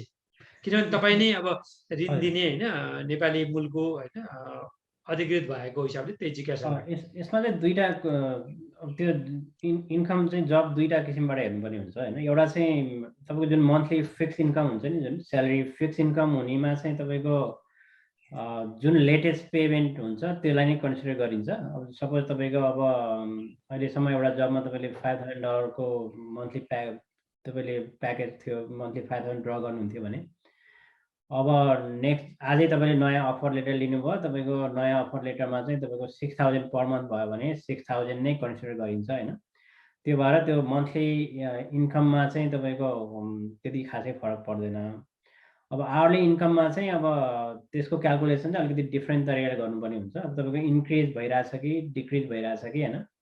अब त्यो फेरि लास्ट इयर त्योभन्दा पहिलाको कस्तो छ होइन, अनि इयर टु डेट कस्तो छ, त्यो सबै कुराहरू हेर्नुपर्ने हुन्छ। त्यो भएर यसर्थ तपाईँको जब चेन्ज गर्दैमा चाहिँ केही फरक पर्दैन, यसर्थ त्यो फरक पर्दैन। अब तर प्रोसेसमै हुनुहुन्छ भने, तर बिचमै प्रोसेसमै हुनुहुन्छ र जब चेन्ज गर्नुभयो भने चाहिँ अलिकति टाइम बढी लाग्न सक्छ, किनभने तपाईँको लोन पास गर्नको लागि। तर त्यो टाइम अलिकति बढी लाग्छ किनभने अब त्यो भेरिफिकेसन हुन्छ नि त, इम्प्लोइमेन्ट भेरिफिकेसन। अब त्योभन्दा पहिला टाइमसम्म अर्कोसम्म पनि गर्नु पऱ्यो। फेरि चेन्ज भएपछि जुन आवरली इम्प्लोइहरूको लागि चाहिँ अलिकति त्यो टाइम कन्ज्युमिङ हुन जान्छ। त्यो मन्थली छ भने चाहिँ खासै फरक पर्दैन, त्यो सजिलै भेरिफाई भइहाल्छ। अब त्यो आवरलीमा चाहिँ अलिकति त्यो आवरली रेट दिन्छ, फेरि त्यसलाई फेरि कन्भर्ट गरेर तपाईँको उसमा मन्थली कन्भर्ट गर्नु पऱ्यो, अनि त्यो फेरि कम्पेयर गर्नु पऱ्यो लास्ट उससँग इन्क्रिजिङ ट्रेन्डमा छ कि डिक्रिजिङ ट्रेन्डमा छ होइन। अनि फेरि ओभर टाइमको क्यालकुलेसन अलिक डिफ्रेन्ट हुन्छ फेरि। अनि त्यो हिसाबले अब तपाईँ प्रोसेसमा हुनुहुन्छ भने मेरो पर्सनल सजेसन चाहिँ अब मन्थली इन्कम ड्र गर्नेलाई त खासै फरक पर्दैन। अब आवरलीहरूले चाहिँ सकेसम्म प्रोसेस भएपछि चाहिँ चेन्ज नगर्दाखेरि अलिकति प्रोसेस इजी हुन्छ। त्यसले खासै इम्प्याक्ट पार्ने नेगेटिभ इम्प्याक्ट त पार्दैन होइन, तर पनि इजी चाहिँ हुन जान्छ अलिकति। यो भत्ता खाएको के हुन्छ, जस्तै अब तपाईँ ऋण अधिकृत होइन, अब अहिले त सुतेर पनि खाए मान्छेले। अस्ति एउटाले अमेरिकामा अजिङ्गरहरूको धेरै भएर अजिङ्गर कहिले बसिरहन्छ, आहारा आउँदै जान्छ खाँदै जान्छ भनेर त्यसरी एउटा व्यङ्गात्मक हाल्नुभयो। धेरै राम्रो लेख अनिल पाण्डेजीले क्यालिफोर्नियाबाट लेख्नु भएको थियो। अजिङ्गरहरूको अमेरिकामा बिगी भनेर किन भन्नुभएको रहेछ भने सरकारले ऋण गरे हप्ता दिएको छ, उता पनि दिएको छ, काम पनि जाँदैन, कामको अभाव छ कर्मचारीहरूको होइन, श्रमिकहरूको पनि सबै अप्ठ्यारो छ, त्यस्तो भनेर लेख्नु भनेपछि यो ऋणहरू लिने जस्तै भनौँ न भत्ताहरू खाने गरे बाइडेनले दिइरहेका कुराहरू, यसले गर्दाखेरि अब ऋणमा यो खाइरहेको मान्छेहरू छ भनेर तपाईँहरूले अलिकति यसो छड्के आँखाले त्यस्तै हेर्नुहुन्न? यस्तो हुन्छ तपाईँको डेफिनेटली तपाईँको त्यो अन्डर राइटिङ प्रोसेस भनिन्छ होइन। अन्डर राइटिङ प्रोसेसमा चाहिँ तपाईँको त्यो सबै कुराहरू हेरिन्छ हेर्नलाई चाहिँ। हजुर हजुर। तर अब डिटर्मिनेसन चाहिँ कसरी हुन्छ भन्दाखेरि अब सर्टेन टाइम चाहिँ जब लस भयो पेन्डेमिकले गर्दा होइन। त्यो पछि चाहिँ तपाईँको काम सुरु भयो, अब सेम कम्पनीमा अथवा सिमिलर जब त्यही किसिमबाट सुरु भयो भने चाहिँ त्यो पेन्डेमिकको टाइममा जब नभएकोले फरक पर्दैन। त्यो टाइमकोलाई चाहिँ एक्सक्लुड, जुन एभरेज गर्दा पनि त्यो टाइम फ्रेमलाई चाहिँ अलिकति एक्सक्लुड गरेर एभरेज गरिन्छ। तर अब आवरली इम्प्लोइहरूको केसमा चाहिँ अब ओभर टाइमको जुन कुराहरू छ भने चाहिँ ओभर टाइममा चाहिँ अब र त्यसको क्यालकुलेसन चाहिँ अलिकति फरक हुन्छ फेरि। त्यो ठ्याक्कै अब 6 महिना लास्ट इयर फर इक्जाम्पल, अब तपाईँको लास्ट इयर चाहिँ 6 महिना काम गर्नुभयो, 6 महिना काम गर्नु भएन भने अब रेगुलर पेमेन्टलाई चाहिँ 6 महिनाको इन्कम छ भने 6लाई डिभाइड गरेर मन्थली एभरेज इन्कम निकालिन्छ होइन, 12ले डिभाइड गरिँदैन क्या, किनभने त्यो 6 महिना त तपाईँको पेन्डेमिकले तपाईँको लस भयो नि त। त्यो भएर 6 महिनाले मात्रै टोटल इन्कमलाई 6 महिना काम गरेको हुनाले 6 महिनाको डिभाइड गरेर एभरेज निकालियो। तर त्यसमा फेरि अलिकति कन्डिसनहरू छ, त्यो फुल टाइम इम्प्लोइ हुनुपर्छ, 40 घन्टाभन्दा बढी काम गरेको हुनुपर्छ भन्ने छ होइन। हजुर तर भनेपछि कम काम गरेको अथवा तपाईँको पार्ट टाइम इम्प्लोइ हुनुहुन्छ र तपाईँको के अरे ओभर टाइमहरू छ भने चाहिँ फेरि त्यो काम नगरेको टाइमलाई पनि इन्क्लुड गरेर एभरेज गर्नुपर्ने हुन्छ। त्यो हिसाबले अलिकति क्यालकुलेसनमा अलिकति कम्प्लेक्सिटी त आउँछ होइन, तर त्यो भत्ता लिएकै आधारमा इनएलिजिबल हुने भन्ने चाहिँ हुँदैन। हजुर धन्यवाद गणेशजी। दर्शक महानुभावहरू, अघि मैले भने होइन गणेशजी यहाँ निकै सक्रिय सामाजिक अभियन्ता पनि हुनुहुन्छ। सङ्घ संस्थामा पनि यही भनौँ न यो प्रमाणित जन लेखापाल भनेको सिपिएमै पनि यो कार्यक्रमहरू नेपालको उसमा कार्यक्रम पनि 2-3 वर्ष अगाडि कार्यक्रम गराउनु हो। संस्थापक हुन्थ्यो, यता संयोजकको रूपमा पनि काम गर्नु, अहिले पनि त्यो संस्था जीवितै छ, गर्नु पनि हुन्छ। धेरै पढ्नु 3 पल्ट 2-3 पल्ट होइन पढ्नु पर्यो, होइन दुःख पाउनु भयो। अमेरिकामा फेरि यहाँ आएपछि अर्कै भयो। भनेपछि गणेशजी तपाईँ कुल मिलाएर नि यो ऋण दिने अथवा यो आर्थिक वित्तीय क्षेत्रमा कारोबारमा चाहिँ तपाईँ होइन 2 दशक चाहिँ तपाईँले केही 2 दशक भनेको 20वटा भोटा त फटाउनु भयो नि त होइन यसमा? हजुर, जब यो फाइनेन्सियल सेक्टरमा काम गरेको धेरै नै भयो। त्यो सिए पढ्दाखेरि नै त्यो हामीले ट्रेनिङ गर्नुपर्छ क्या, आर्टिकलसिप ट्रेनिङ भनिन्छ होइन। 99देखि 3 वर्ष त त्यो ट्रेनिङ नै गरियो, फुल टाइम नै एउटा सिए फर्म गर्नमा काम गर्नुपर्ने हुन्छ। त्यो सबै मिलाएर भयो। हजुर है, नेपालको त एकदमै राम्रो छ, चकाचक चाँदी कटाइ थियो। तपाईँ फेरि अब अस्ट्रेलिया जानु, फेरि अमेरिका आउनुभयो होइन। खैर यो कुरा चाहिँ हामी एकछिनमा राखौँला। यहाँ विनोद तिमसिनाले सोध्नु भएको छ, गणेश सर नमस्कार, हामीले लोन लिँदा ब्याङ्क मार्फत गर्दा र कुनै प्राइभेट फाइनेन्सियल इन्स्टिट्युसनबाट लिँदा के कुराको फरक पर्दछ अनि कुनको थ्रुबाट गर्नलाई सजेस्ट गर्नुहुन्छ? थ्याङ्क यू भनेर हाम्रो विनोद तिमसिनाजीले सोध्नुभयो। हजुर, यो यसमा चाहिँ के हुन्छ भन्दाखेरि तपाईँ अब ब्याङ्कमा जानुभयो भने अब मैले ठ्याक्कै मैले ठ्याक्कै सजेस्ट गर्न अलिकति मेरो इथिक्सले मिल्ला नमिल्ला होइन, तर मैले ठ्याक्कै फरक चाहिँ भनिदिन्छु होइन। त्यसपछि अब तपाईँले विरोधीलाई अथवा तपाईँले आफै एनालाइसिस गर्न सक्नुहुन्छ। हजुर, तपाईँ ब्याङ्कमा जानुभयो भने तपाईँको त्यो ब्याङ्कले तपाईँलाई ब्याङ्कसँग जे छ त्यो नै तपाईँलाई अफर गर्ने भयो होइन। भने मतलब ब्याङ्कमा जानुभयो भने ब्याङ्कले उसँग भएको प्रडक्ट मात्रै तपाईँलाई अफर गर्ने भयो एउटा। अब जुन मोर्गेज अफिसरसँग आउनुभयो भने, मोर्गेज ब्रोकरसँग आउनुभयो भने चाहिँ अब फर इक्जाम्पल अब हामीसँग आउनुभयो भने, मोर्गेज ब्रोकरसँग आउनुभयो भने चाहिँ अब प्रोसेस के हुन्छ भन्दा तपाईँको एप्लिकेसन हामीले लियौँ, तपाईँको केस हामीले हेरेपछि त्यसपछि हामीसँग चाहिँ विभिन्न मोर्गेज कम्पनीहरूसँग चाहिँ हाम्रो एसोसिएसन हुन्छ। त्यसपछि तपाईँको चाहिँ सिनारियो हामीले विभिन्न कम्पनीसँग चाहिँ रन गर्छौँ होइन। फर इक्जाम्पल अब क्विक एन्ड लोनसँग गर्न सकिन्छ, तपाईँको लोन डिपोसँग। अब तपाईँको युनाइटेड होलसेल मोर्गेज जुन बिगेस्ट मोर्गेज कम्पनीहरू हुन्छ, मोर्गेज लेन्डरहरू, तिनीहरूसँग चाहिँ हाम्रो अब जोसँग एफिलिएसन छ, अब सबैसँग एफिलिएसन नहुनसक्छ, तर अब त्यो जोसँग एफिलिएसन छ त्यो कम्पनीसँग हामीले सबैसँग चाहिँ तपाईँको सिनारियो रन गरिन्छ। अब त्यो रन गरेपछि अब यसमा चाहिँ तपाईँको धेरै प्रडक्टहरू तपाईँलाई एभाइलेबल हुन्छ। त्यो सबैबाट प्रडक्ट आएपछि यो प्रडक्ट आयो ल, तपाईँलाई चाहिँ कुन ठिक छ भनेर तपाईँलाई हामीले तपाईँसँग डिस्कस गर्न सकियो। अब त्यो हिसाबले अब बढी अप्सन चाहिँ तपाईँलाई मोर्गेज लेन्डरको ब्रोकरको थ्रु जाँदाखेरि बढी अप्सनहरू एभाइलेबल हुन्छ जस्तो लाग्छ पर्सनली मलाई। तर अरू कुरामा अन्डर राइटिङ प्रोसेसहरू, अरू डकुमेन्टेसनहरू चाहिँ लगभग सिमिलर नै हुन्छ। सबैको अब त्यो गाइडलाइन्स अनुसारै जाने भयो हुनाले मेरो विचारमा चाहिँ अब अप्सनको हिसाबले चाहिँ अलिकति मोर्गेज ब्रोकरसँग जाँदाखेरि अब चाहिँ तपाईँलाई अलिकति अप्सन चाहिँ बढी एभाइलेबल हुन्छ। भनेपछि गणेशजी यस्तो बुझ्यो होइन त, नेपालीमा चाहिँ धनागार भन्छ ब्याङ्कलाई। धनागारहरूमा चाहिँ भन्दा पनि अलिकति त्यसका विकल्पहरू अझै चौडा, अलिकति फराकिलो रूपमा चाहिँ वित्तीय संस्थाहरूले त्यो चाहिँ केही होइन प्रावधानहरू राखेको हुनाले अलिकति आशाको किरण चाहिँ त्यहाँ अलिक बेसी पलाउने जस्तो देखियो है त गणेशजी? हजुर, अप्सनहरू चाहिँ बढी एभाइलेबल हुन्छ। अप्सन बढी भनेपछि हजुर, त तपाईँले भन्नुभयो नि एउटा होइन एउटा निष्ठाको होइन एउटा तपाईँ काम गर्ने इमान्दारिता हुनुहुन्छ अलिकति बोल्दा पनि अथवा चिप्लिन्छ कि भन्ने अलिकति त्यो कुरा पनि तपाईँले अलिक सचेत पनि हुनुहुन्छ अलिक भर्सक विवाद नहोस् भन्ने चाहेको हुनाले इमान्दारिता नै तपाईँको ठुलो कुरा हो होइन भनेपछि उहाँलाई चाहिँ हामीले के सुझाव दिनु पर्यो भने विरोध तिमसिनालाजीलाई वित्तीय संस्थाहरूमा जान चाहिँ अलिकति राम्रो हुन्छ भनेर चाहिँ उहाँले भन्नुभयो पदम विश्वकर्माजीले पनि होइन हाम्रो कोलोराडोमा बस्नुहुन्छ साहित्यकार हो गणेशजी नमस्कार भन्नुभयो तपाईँ पनि नमस्कार भनिदिनुहोस् त पदम सर त म राम्रोसँग चिन्छु उहाँ मेरो ड्याडीको साथी पनि हुनुहुन्छ हजुर मेरो अङ्कल नै हुनुहुन्छ अङ्कललाई नमस्कार गरेँ मैले यहाँ यालन छेत्रीजीले लेख्नुभयो नमस्ते हजुरहरूलाई म भर्खर प्रत्यक्ष प्रसारणमा आए सरी होइन कमेडियन र प्रसन्न घरको के फरक छ होइन के अरे कन्डोनियम र पर्सनल घरको फरक छ सर भनेर सोध्नुभयो फरक अब उहाँले कुन कन्टेक्स्टमा क्वेसन गर्नुभयो होइन अब हजुर हजुर फरक अब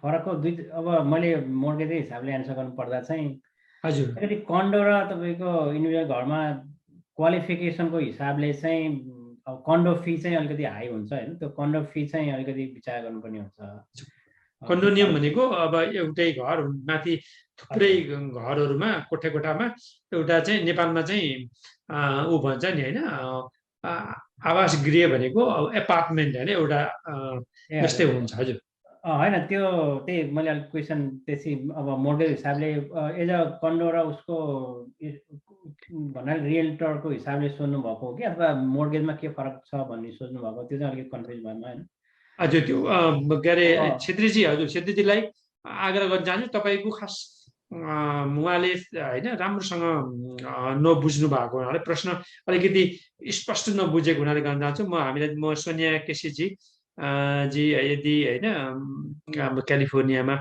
हुनुहुन्छ सोनिया केसीजीलाई पनि नमस्ते गऱ्यौँ हामीले यहाँ धेरैजना हुनुहुन्छ म प्रज्वल भाइ भइहाल्नु एकछिन यहाँ पाउँछ सोनियाजीले हेरिरहनु भएको छ गीता सापकोटा तिमसिनाजीले गुड मर्निङ राम्रो कार्यक्रम भन्नुभएको छ मिना दाबाजीलाई पनि नमस्ते सबैजना हेरिरहनु भएको छ ईश्वरी आचार्यजीलाई ग्रेट प्रोग्राम भन्नुभएको छ लान हाम्रो प्रभु थापा भाइलाई पनि नमस्ते शारदा छेत्रीजीलाई पनि उर्मिला अर्यालजीलाई पनि अर्याल मिश्राजीलाई पनि नमस्ते शोभा सिंहडाजीलाई पनि नमस्कार अब गणेशजी अब हामीले नि अब यो पुनर्वित्तीयन भन्छ क्या नेपालीमा चाहिँ पुनर्वित्तीयन भनेको रिफाइनेन्स होइन के हो अब रिफाइनेन्सको त एकदमै अहिले अब तपाईँको वित्तीय संस्थाहरूले एकदमै कारोबार गरिरहेका छन् फेरि ब्याज पनि कम भएको हुनाले यो के गर्छ अब अहिले वर्तमान अवस्थामा ऋण मतलब ब्याज घटेको बेलामा गर्न कति फाइदा छ या छैन गणेशजी यो चाहिँ तपाईँको एकदमै सान्दर्भिक क्वेसन सुन्नुभयो यो चाहिँ अहिले चाहिँ इन्ट्रेस्ट रेट एकदम कम भएको हुनाले मेरो विचारमा लगभग 80-90% होमओनरहरूले चाहिँ रिफाइनेन्स गरिसक्नु भयो होला जस्तो लाग्छ होइन किनभने यसले चाहिँ लङ टर्ममा एकदमै बेनिफिट हुन्छ तपाईँको मैले एउटा सानो यो क्वेसन आउँछ भन्ने मलाई थाहा थियो एउटा सानो इक्जाम्पल पनि मैले अलिकति सही होस् भनेर त्यो चाहिँ प्रिपेयर गरेको थिएँ मैले एउटा अब एउटा इक्जाम्पल चाहिँ मैले यहाँ दियो भने अलिकति सही होला सबैलाई बुझ्न भनेर एउटा फर इक्जाम्पल तपाईँले 2018 मा घर किन्नु भएको थियो 4 लाखको चाहिँ तपाईँको लोन थियो भने तपाईँको त्यसको मन्थली 30 वर्षको लिनु भएको थियो भने त्यो टाइममा लगभग 3.75 इन्ट्रेस्ट होला भने एज्युम गरौँ होइन त्यसले गर्दाखेरि तपाईँको लगभग 1850 जति तपाईँको मन्थली प्रिन्सिपल इन्ट्रेस्ट पर्थ्यो होइन अब त्यसलाई रिफाइनेन्स भनेको के भन्दाखेरि अब त्यतिखेर तपाईँ 30 वर्ष गरिएको थियो 1850 जति तपाईँले तिर्नुहुन्थ्यो त्यो टाइममा अब इन्ट्रेस्ट घटेको छ होइन अहिले घटेको छ भने चाहिँ अब तपाईँ रिफाइनेन्स चाहिँ दुई किसिमबाट गर्न सक्नुहुन्छ एउटा चाहिँ 30 वर्षकै रिफाइनेन्स गर्न सक्नुहुन्छ होइन 30 वर्षको रिफाइनेन्स गर्नुभयो भने तपाईँको 30 वर्षको लोन अब अहिले बाँकी जति छ नि अब 4 लाखबाट सुरु गर्नुभएको अहिले अब तिर्दै 2 वर्षमा तपाईँले 10-15 हजार रुपियाँ तपाईँले प्रिन्सिपल तिर्नु होला तपाईँको 385 चाहिँ लोन हुन्छ होइन अब 385 को अब फेरि 30 वर्षको गर्नुभयो भने तपाईँको 2.75 मा होला अहिले फर इक्जाम्पल 3.75 थियो अहिले 2.75 भयो भने तपाईँको लगभग $200-300 महिनाको तपाईँले सेभ गर्नुहुन्छ। त्यो एउटा भयो, तपाईँको त्यो सेभिङ भयो होइन। अब अर्को के हुन्छ भन्दाखेरि तपाईँको 30 वर्षको गर्नुभएको थियो, अब चाहिँ तपाईँको 30 वर्षको किन गर्ने, अब म लगभग त्यही पैसा तिर्छु तर म वर्ष घटाउँछु भन्नुभयो भने 20 वर्षमा जान सक्नुहुन्छ।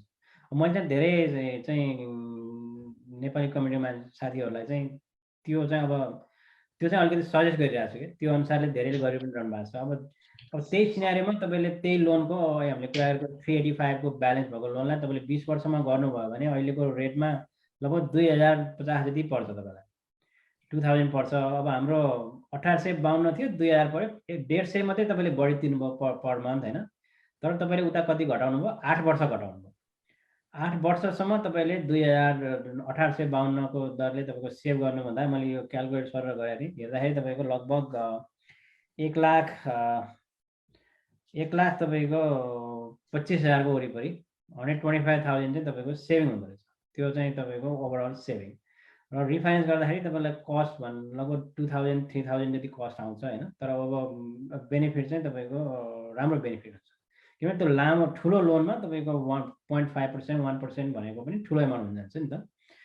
त्यो भएर तपाईँको रिफाइनेन्सको लागि चाहिँ एकदमै एप्रोप्रिएट टाइम छ अहिले होइन। अब दुई तरिकाले रेट मात्रै घटाउने कि अथवा वर्ष घटाउने भन्ने चाहिँ तपाईँले एनालाइसिस गर्नुभयो र अब लोन अफिसरसँग कुरा गर्नुभयो भने यो चाहिँ ग्रेट सेभिङको लागि चाहिँ एकदम एप्रोप्रिएट हुन जान्छ तपाईँलाई। हजुर, धन्यवाद गणेशजी। अब हामी कार्यक्रमको दर्शक महानुभावहरू कार्यक्रम 45-50 मिनट भइसक्यो। अब 5-7 मिनटमै हामी कार्यक्रमलाई समाप्त गर्न चाहन्छौँ।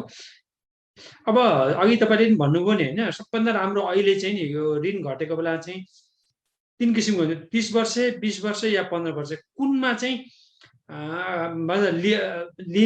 भनौँ न 3 मध्येमा चाहिँ 30 वर्ष, 20 वर्ष र 15 वर्षमा चाहिँ ऋण चाहिँ लिन चाहिँ सबैभन्दा उत्तम होइन उत्कृष्ट चाहिँ कुनमा हुन्छ। अब यो चाहिँ अब सबैको इन्डिभिजुअल फाइनेन्सियल सिचुएसन इन्कमहरूमा डिपेन्ड गर्छ टोटल्ली होइन। तर अब एभरेज ओभरअल हेर्दाखेरि चाहिँ अब अहिलेको एक्जाम्पल हेर्दाखेरि तपाईँको लगभग मोडरेट इन्कम छ, तिर्न सकिन्छ भने चाहिँ म 20तिर जानु भन्छु मैले। अब मोडरेट इन्कम हुने मान्छेलाई चाहिँ 30 वर्ष पनि लामो हुन्छ त। अब यो एकदमै पर्सनल फाइनेन्सियल डिसिजन हो, धेरै कुराले धेरै फ्याक्टरले इम्प्याक्ट गर्छ होइन।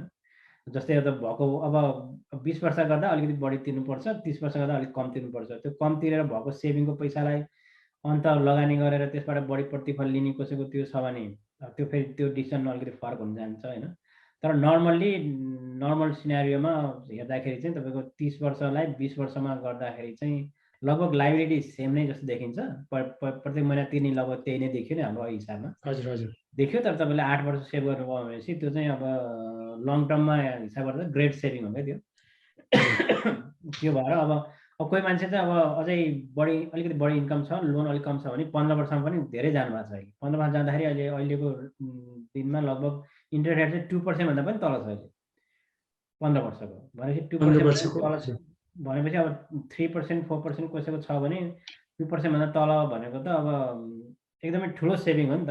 4 लाख 5 लाखको लोनमा त ठुलो सेभिङ हुन्छ। त्यही भएर तपाईँको अब सकिन्छ भने 15 र 20 वर्षमा जानलाई चाहिँ मेरो आफ्नो पर्सनल। हजुर, तपाईँ चाहिँ सिफारिस कोही कसैले पनि घर लिँदै हुनुहुन्छ भने 15 देखि 20 वर्षको लिनु भनेर त्यसमा चाहिँ ती दुईटालाई रोज्नु भन्ने चाहिँ तपाईँ सिफारिस होइन। मैले चाहिँ रिफाइनेन्समा चाहिँ त्यो सजेस्ट गर्छु होइन। रिफाइनेन्स गर्दाखेरि रिफाइनेन्स भनेको चाहिँ एकचोटि अब सर्टेन इयर्स तिरिसकेको पुनर्वित्तीयन। हजुर, अब भनौँ तपाईँको 4, 5, 6 वर्ष तिरिसकेका पनि हुन्छ। अनि फेरि 30 वर्षको गर्दाखेरि चाहिँ फेरि लामो भयो नि त। हजुर त्योभन्दा बरु 20 वर्षमा झार्ने अथवा इन्कम हेरेर अब त्यसपछि 20 अथवा 15मा झार्यो भने तपाईँको कम भयो नि त। त्यति धेरै लाइबिलिटी पनि बढ्दैन, किनभने पहिला अब हाई इन्ट्रेस्टमा तिरिरहेको हुनाले पहिला बढी नै तिरिरहेको हुन्छ होइन। अब 20 वर्ष र 15 वर्ष गर्दा त्यस्तो धेरै फाइनेन्सियल अब्लिगेसन पनि बढेन, तर इयर चाहिँ धेरै घटेको हुनाले एकदमै फाइदा हुन्छ। पर्चेज गर्दाखेरि चाहिँ अब त्यो चाहिँ अब आफ्नो इन्डिभिजुअल फाइनेन्सियल कस्तो छ, कतिसम्म तिर्न सकिन्छ, त्यो सबै कुरा हेरेर भन्नुपर्ने हुन्छ। पर्चेजलाई चाहिँ मैले फ्र्याङ्कली तपाईँको ब्लाइन्डली 20 वर्ष 15 वर्ष भनेर त्यसरी भन्दिनँ। रिफाइनेन्सको लागि चाहिँ 15-20मा गर्नु 15 देखि पुनर्वित्तीयन भन्छ नेपालीमा, पुनर्वित्तीयन वित्तीयन भन्छ त्यो चाहिँ 15 देखि 20 वर्षसम्म नै तपाईँको सिफारिस हो। अब हामी कार्यक्रमको अन्त्यमा आइसकेका छौँ। छोटोमा उत्तर दिनुभयो भने अहिले यालन छेत्रीले भन्नुभयो घर किन्दा चाहिँ कुन राज्यमा किन्दा सस्तो हुन्छ सर भन्नुभयो, छोटोमा। होइन त्यो चाहिँ मेरो उसमा परेन त्यो होइन, मैले चाहिँ अब लोन तपाईँको क्षेत्र परेन, तपाईँ त खालि ऋण दिनुभयो। मेरो क्षेत्र परेन। अब त्यो चाहिँ अब मैले अब अर्को एन्सर त गर्न सक्छु, प्रोफेसनली भन्नाले लोन अफिसरको हिसाबले होइन कि जेनरल हिसाबले त अब घर किन्ने भनेको अब मेरो पर्सनल एक्सपिरियन्समा दुईवटा कुरा हेर्नु, दुईवटा तिनवटा कुरा हेर्नुपर्छ होइन। एउटा चाहिँ अब तपाईँको आफ्नो फ्यामिलीहरू, आफ्नो साथीभाइहरू कता छन् त्यो ठाउँ हेर्नु पऱ्यो एउटा, अर्को तपाईँको जब हेर्नु पऱ्यो। अब त्यो जब र त्यो दुईवटा कुरा मेन प्रायोरिटी भयो। अब त्यो बाहेक तपाईँको बच्चाहरूको स्कुलहरू, अब विभिन्न कुराहरू त अब तपाईँको आफ्नो पर्सनल चोइसको कुरा भयो। अब मेन त्यसमा त साथीभाइहरू फ्यामिलीहरूसँग सल्लाह गर्नुहोस्, त्यो अनुसार अब कहाँ गर्दा कहाँ बस्दा अर्को चाहिँ लङ टर्म तपाईँलाई कहाँ बस्दा ठिक हुन्छ भन्ने चाहिँ अब साथीभाइ फ्यामिलीसँग सल्लाह गरेर लङ टर्मको लागि सोचेर त्यो ठाउँमा बस्नुहोस्। फेरि नत्र फेरि सर्टेन इयर्सपछि फेरि मुभ हुनु पऱ्यो भने त्यो मुभको खर्च तपाईँको फेरि नयाँ ठाउँ गएपछि फेरि नयाँ भयो नि त, त्यो टाइमहरूको अलिकति वेस्ट हुनसक्छ। त्यो चाहिँ अब मेरो प्रोफेसनको हिसाबले होइन कि एउटा जेनरल एडभाइस मात्रै, एउटा सुझाव मात्रै एउटा दिनुभयो। अब गणेशजी अन्तिम जिज्ञासा छ, अब घर किन्दा चाहिँ ऋणको लागि चाहिँ कम्तीमा पनि होइन एउटा घरमा एउटा कुनै पनि संस्थामा होइन कामदारको रूपमा अथवा कर्मचारीको रूपमा काम गरेको 2 वर्षको चाहिँ ऐतिहासिक पृष्ठभूमि भनेको उसले 2 वर्ष चाहिँ काम गरेका सबै कुराहरूको होइन कारोबारको भनेको नि ट्रान्जेक्सनको कुराहरू चाहिँ होइन त्यो देखाउनु पर्छ, एक हो पर्छ कि पर्छ हो भन्ने एउटा जिज्ञासा। अर्को चाहिँ एउटा मानिलिउँ न दीक्षान्त समारोह मैले स्नातक उत्तीर्ण गरेँ, भर्खर चाहिँ महाविद्यालयबाट बाहिर निक्लिए भने त्यस्तोलाई पनि ऋणहरू के हुन्छ संक्षेपमा यति दिँदै हामी कार्यक्रमबाट बिदा हुन चाहन्छु। गणेशजी। हजुर, पहिलो कुरा चाहिँ तपाईँको 2 वर्षको हिस्ट्री इन्कम देखाउनु पर्छ भने चाहिँ के हो भन्दाखेरि तपाईँको 2 वर्षसम्म त्यो मान्छेको इन्कम राम्रो छ भने फ्युचरमा पनि तिर्न सक्छ भन्ने एजम्सन हो होइन। अब पास्टको बिहेभियरले मान्छेको फ्युचर हजुर त्यो अनुसार हुन्छ भने प्रेडिक्ट गर्नको लागि 2 वर्षसम्म स्टडी इन्कम त्यो छ भने तिर्न सक्छ भनेर 2 वर्षको चाहिँ देखाउनु पर्यो। 2 वर्षको इन्कम चाहिँ त्यो चाहिँ क्राइटेरियामा त्यसरी राखेको हो होइन। मेनली तपाईँको W2 को चाहिँ अलिकति इजी हुन्छ होइन, तर 1099 तपाईँको बिजनेस छ भने चाहिँ अलिकति विचार गर्नुपर्ने हुन्छ। तपाईँ इन्कम मैले अब कति क्लाइन्टहरू देखिरहेको छु कि तपाईँको फर इक्जाम्पल उबर चलाउनु भयो तपाईँले, उबरमा 1 लाख रुपियाँ अथवा 50,000 चाहिँ तपाईँको पैसा छ, तर अब ट्याक्स रिटर्न भर्दाखेरि तपाईँको खर्च देखाएर तपाईँको प्रफिट छैन। प्रफिट चाहिँ तपाईँको 10,000 देखाएको छ अथवा लस देखाएको छ देखायो भने उहाँले सोच्नुहुन्छ कि ओहो मेरो त इन्कम छ, मेरो त 1 लाख रुपियाँ इन्कम छ, कसरी हुँदैन भन्नुहुन्छ। तर इनफ्याक्ट त्यो इन्कम भएन तपाईँको, त्यो त ग्रस रिसिप्ट भयो, त्यसमा खर्चहरू देखाएर ट्याक्स रिटर्नमा चाहिँ तपाईँको कम देखाएपछि त्यसले चाहिँ प्रब्लम क्रिएट गर्छ। त्यो चाहिँ तपाईँ क्वालिफाई हुन सक्नुहुन्न। तपाईँ 1 लाख तपाईँले कमाएको त्यो ट्रान्जेक्सन गरे पनि तपाईँको ट्याक्स रिटर्नमा छैन, तपाईँले गर्न पाउनुहुन्न। त्यही भएर 2 वर्ष चाहिँ तपाईँले घर किन्ने हुनुहुन्छ भने आफ्नो सेल्फ इम्प्लोइमेन्ट र तपाईँको उबर यो बिजनेसहरू छ भने एकदमै केयरफुल हुनु होला। त्यो चाहिँ अब त्यो प्लानिङ पहिल्यै गर्नुपर्ने हुन्छ कि, किनभने 2 वर्षपछि घर किन्नुहुन्छ भने अब त्यो अनुसारको तपाईँले ट्याक्स रिटर्न हेर्नु पऱ्यो होइन। W2 मा चाहिँ तपाईँको त्यो चाहिँ हेर्न ट्र्याक गर्न सजिलो भयो। W2 मा खर्चहरू देखाउन पाउनुहुन्न, त्यही भएर ट्याक्स रिटर्नमा त्यही छ त्यही सो हुने। तर त्यो सेल्फ इम्प्लोइमेन्टमा चाहिँ एकदम विचार गर्नु होला, एउटा त्यो भयो। अर्को क्वेसन चाहिँ जुन 2 वर्षको कुरा गरिरहेको छ नि हामीले, 2 वर्ष कोही स्टुडेन्ट चाहिँ कलेजबाट भर्खरै आउट भएको छ र जब ल्यान्ड गर्यो भने तपाईँको त्यो मान्छेलाई चाहिँ 2 वर्ष चाहिँदैन। 2 वर्ष उसले कलेजमा पढिसकेको छ भने त्यो पढेको टाइमलाई पनि 2 वर्ष मानिन्छ। त्यही भएर 1 दिन मात्रै जब गरेको छ भने उसले लोन लिन पाउँछ। भनेपछि एकैछिन त अचम्म भयो नि त होइन। 2 वर्षसम्म 1 वर्षमा मारेर होइन बिहानदेखि बेलुका हाड गोडेर काम गर्ने मान्छेले चाहिँ त्यो हुँदैन। तर विद्यार्थीहरूलाई चाहिँ 2 वर्ष अध्ययन गरेर निक्लिने बित्तिकै पहिलो दिनमै बोहनी गर्ने बित्तिकै पनि उसले चाहिँ ऋण पाउने भयो। त्यो त त्यसको चाहिँ एजम्सन के हो भन्दाखेरि तपाईँको अब त्यो जो मान्छेले कलेजमा 4 वर्ष अथवा कति 2 वर्ष बिताएछ भने त्यो हजुर फुल टाइममा बिताएर तपाईँको क्रेडिट ल्याएको छ भने त्यो मान्छेले काम गर्न सुरु गरेपछि उसको इन्टेन्सन त अब काम गर्ने देखियो नि त, देख्यो। त्यो टाइम स्पेन्ड गरेकोलाई पनि यहाँ कन्सिडर गर्ने त्यो हिसाबले हो। अब यता चाहिँ अब तपाईँले मरिमेटी काम गर्नुभयो, तपाईँ पैसा पनि आछ, 1099 मा काम गर्नु 1099 मा काम गरिरहनु भएको छ। तर अनफर्चुनेटली तपाईँले अब ट्याक्स फाइल गर्दाखेरि चाहिँ अब त्यो 1 लाख 2 लाख जति इन्कम भए पनि लस देखाउनु भयो भने त तपाईँको सेभिङ त देखिएन नि त। अब सेभिङ पैसा नै नदेखेपछि त कसरी तिर्ने फ्युचरमा? अब उसले त डकुमेन्टेसन हेर्ने भयो नि त।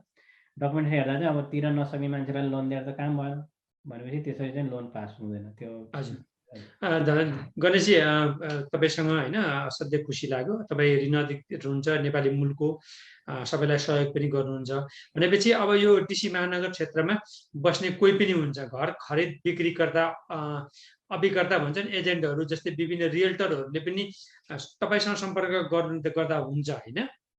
होइन, डेफिनेटली अब हामी रियल्टर र लोन अफिसर त मिलेरै काम गर्छौँ। नङ र मासु जस्तो तपाईँहरू एकदम रूपमा सम्बन्ध हुन्छ काम गर्नु। ट्रान्जेक्सन गर्नलाई अब तपाईँको दुईटैको कोअर्डिनेसन भएर पनि ट्रान्जेक्सन हुनु गाह्रो हुन्छ। हजुर, भनेपछि यो क्षेत्रमा बस्ने कोही पनि त्यस्ता छन् भने चाहिँ तपाईँसँग सम्पर्क गर्यो भने चाहिँ हुन्छ। तपाईँ आफू संस्था काम गर्ने संस्थाको नाम डिएमबी होम फन्डिङ एलएलसी, स्यान्डिली भनेको भर्जिनियामा छ। तपाईँलाई सम्पर्क गर्नु पर्यो भने चाहिँ 702 पाउँछ तपाईँको उसको दिन्छु, भ्रमण ध्वनि भनेको मोबाइलको चाहिँ 202-297-2024 होइन। तपाईँलाई यदि कसैले सम्पर्क गर्यो, ऋण चाहियो, अलिकति अप्ठ्यारो पर्यो भने नेपाली समुदायका सदस्यहरूले सम्पर्क गर्यो भने चाहिँ 202-297-2024 मा सम्पर्क गर्न सकिनेछ होइन गणेशजी? त्यो भयो लोन चाहिएर मात्रै होइन तपाईँको। अब मैले चाहिँ यो अलिकति नलेज सेयरिङको पनि कुरा हो। तपाईँ त्यो हिसाबले कुनै एडभाइस अथवा अन्त गरिरहनु भएको छ भने पनि सेकेन्ड ओपिनियन लिनलाई मलाई एनी टाइम फोन गर्न सक्नुहुन्छ होइन। त्यस्तो आफै मसँग गर्नुपर्छ भन्ने छैन। किनभने नलेज सेयरिङ गर्ने हो। अब आफूले जाने कुरा कम्युनिटीमा सेयर गर्नलाई त्यो मलाई खुसी नै लाग्छ। इन्टरेक्सन गरेपछि अब नलेज सेयर हुन्छ नि त। त्यो हिसाबले केही कन्फ्युजन डाउट छ भने सम्पर्क गर्नुभयो भने चाहिँ अब त्यो मैले जानेसम्म तपाईँको इन्टरेक्सन गरेर नलेज सेयर गर्न म जहिले पनि रेडी नै हुन्छु। हजुर, धन्यवाद। दर्शक महानुभावहरू, सम्पूर्ण दर्शक महानुभावहरू, विशेष गरी अमेरिकामा रहने सम्पूर्ण हाम्रा दर्शकहरूलाई मुरी धन्यवाद दिन चाहन्छु। म विजय थापा, eNepalese.com, अमेरिकाको डिसी महानगर क्षेत्रबाट सञ्चालित अङ्कीय पत्रिका भन्छौँ। हाम्रा गणेश बानियाजी जो ऋण अधिकृत हुनुहुन्छ, नेपाली मूलको हुनुहुन्छ, धेरै अध्ययन गर्नुभयो, खालि यस क्षेत्रमा 20 वर्षसम्म काम गर्नुभयो होइन। सिपिए पनि गर्नुभएको छ, चार्टर एकाउन्ट पनि नेपालमा पढेर अमेरिका आउनुभएको छ, अमेरिकामा पनि धेरै अध्ययन गर्नुभयो, एमबिए पनि। भनेपछि अब त गणेशजी पढाइ सक्यो नि त, अब त पढ्नु न नि? अब पढ्न त यस्तो छ अब यो यहाँ तपाईँको मिडियामा भनिहाल्न त भएन। तर मेरो मैले चाहिँ नामको अगाडि डाक्टर लेख्ने चाहिँ मेरो ठुलो इच्छा थियो पहिला। हजुर, अब यो त्यो पनि विचार आयो भने पढ्न पनि सकिन्छ। विद्यावारिधि पनि तपाईँको हुन्छ। ल, तपाईँलाई eNepalese को तर्फबाट पहिलादेखि नै हो। अब त्यो अब सक्नुहुन्छ तपाईँ एकपल्ट पढेपछि मस्तिष्कमा टिप्ने मान्छेहरूलाई सजिलो पनि हुन्छ। गणेशजी तपाईँलाई शुभकामना र हामी आगामी दिनमा दर्शक महानुभावहरू यस्तै कार्यक्रमहरू र समय सान्दर्भिक लिएर यसैको सेरोफेरोमा गणेश बानियाजीलाई फेरि ल्याउनेछ। अहिले हामी शुभरात्रि भन्न चाहन्छौँ। नेपालमा शुभ प्रभात। गणेशजी यहाँलाई यहाँलाई चाहिँ दिन शुभ रहोस् भन्नु भएन? शुभरात्रि, नमस्कार। Thank you Vijayji. ल सबैजनालाई मेरो फेरि नमस्कार, धन्यवाद।